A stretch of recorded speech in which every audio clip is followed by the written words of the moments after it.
Chag Sameach. Many years ago, I was officiating at a wedding of a couple I barely knew, and the father of the bride came up to me a few hours before the wedding and asked me to extend his best regards to my parents.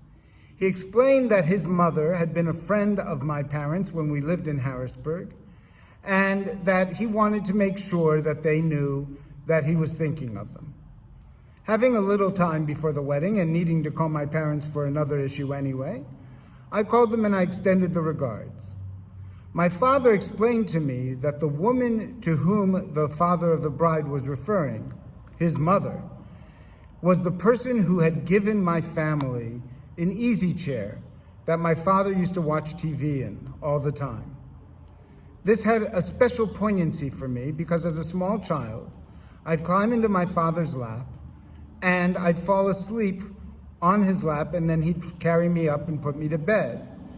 That easy chair was a symbol to me of my father's love and the safety and security I found in my parents' home. The second day of Shavuot, we traditionally recite Yizkor, the prayer for the memory of those we have lost. And for those who religiously recite Yizkor, it is tremendously sad that we cannot be together to recite it this Shavuot. But there is something we can do. We can recite the stories of those memories and even those items that remind us of the love that we feel from the people who are no longer here. I can tell you many, many stories of my parents and their love, but I'm only going to tell you two for each parent, two for my dad and two for my mom. The first story, which I wasn't even there for, is a story that explains my father very quickly. It happened towards the end of his life. He was dying and he went to what would be his last doctor's visit. My brother Paul went with him. The doctor said, "I'm sorry, Rabbi, there's nothing more we can do." My father, ever the realist, said, "You mean I'm going to die?" And the doctor said, "Yes, Rabbi, I'm sorry, you're going to die." And he said, "May I speak to my son alone, please?" The doctor said, "Of course," and walked out. He turned to my brother and said, "Paul, I know you and your brothers will take care of Mother the way she needs to be taken care of. But if you don't, you will find out what haunted truly means." In that moment, my father showed his sense of humor, his trust in his children, and his love for my mother. And that's who he was to us. The second story is a story that I was only 4 years old when it occurred, but it had such power that I remember it today. I had gotten into trouble for something one of my brothers did. My father came into my room to apologize and said, "I'm sorry, Danny. You know, I'm not perfect." Now that seems like such a small thing, but the ability to admit when he was wrong, that was one of my father's great strengths. Even to a small child, he was able to say, "I was wrong." And to this day, I still remember it. My mother, she'll want me to tell this story first.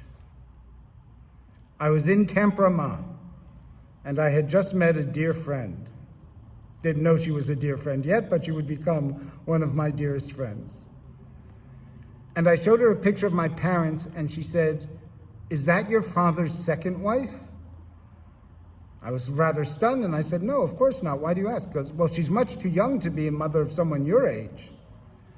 To make this an even nicer story, you should know I'm the youngest of 4 brothers, and my oldest brother's 10 and a half years older than I am. When I told that story to my mother, she never allowed my father to forget it for the rest of their lives.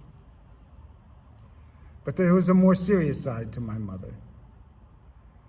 I was 30 years old, and turning 30, which it really surprised me that this happened, was very emotional for me. I normally do not get emotional about birthdays, but this one hit me hard. By this time, my mother had been suffering for 9 years from brain damage because of a stroke.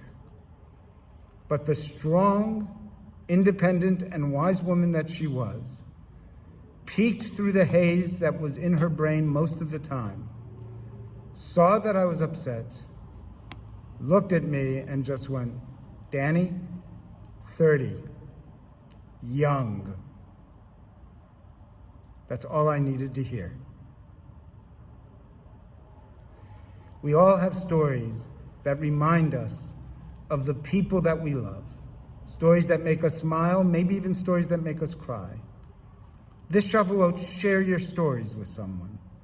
Tell the stories of the people you remember. Tell them the jokes they used to tell, the wisdom they used to share. There's a midrash in our tradition of a man who has been in the desert for a great long time. And finally, he stumbles upon an oasis. And at the oasis, there's cool water for him to drink. There's fruit on the trees for him to eat. There's even a beautiful tree for him to lie under and get shade and sleep. The next day, he awakens and he says to the oasis, "With what can I bless you? You already have this cool, beautiful stream with water that refreshes. You have fruit that invigorates, and you have shade where the stranger can rest his weary bones. What can I bless you with? Only may all who come from you be like you." When we share our stories, we remember those aspects of the people we love that we wish to emulate. We redouble on our commitment to be like them in those aspects, so that people will know we are like those from whom we came. Chag Sameach.